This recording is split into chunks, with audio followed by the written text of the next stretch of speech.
Bonjour, nous allons vous présenter le prétérit. Alors déjà, on va voir quelle est sa formation. Il se forme avec la base verbale plus ed. Quelques exemples. I walked through the park. He washed the dishes. We prepared for the show. Et en français, on va le traduire soit par le passé composé, soit par l'imparfait, soit par le passé simple. On va voir tout à l'heure plus en détail quand on va regarder les verbes irréguliers. Alors, déjà, quelle est la valeur de ce temps? Eh bien, c'est le passé qui est effectivement passé. C'est pourquoi on aura tendance à le traduire avec le passé composé. Alors, on va regarder la ligne du temps. Vous voyez ici, I lived in this town for years. Sous-entendu, now I live in Paris, now I live here. En fait, la personne qui parle n'habite plus dans cette ville où elle a vécu pendant des années. Maintenant, quand on veut poser une question ou dire à la forme négative, eh bien, il va falloir utiliser l'auxiliaire to do, qui donne au prétérit did.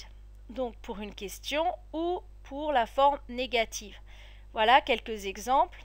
Did you come to the party last week? No, I didn't. I had to work.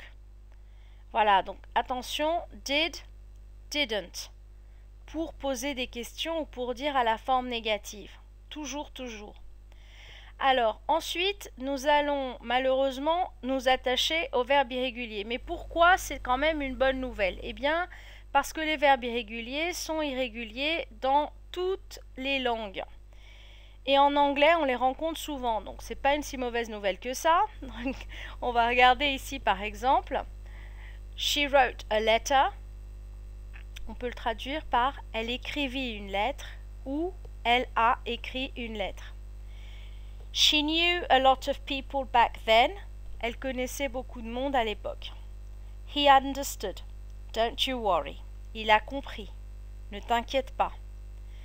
He went to see his parents last week.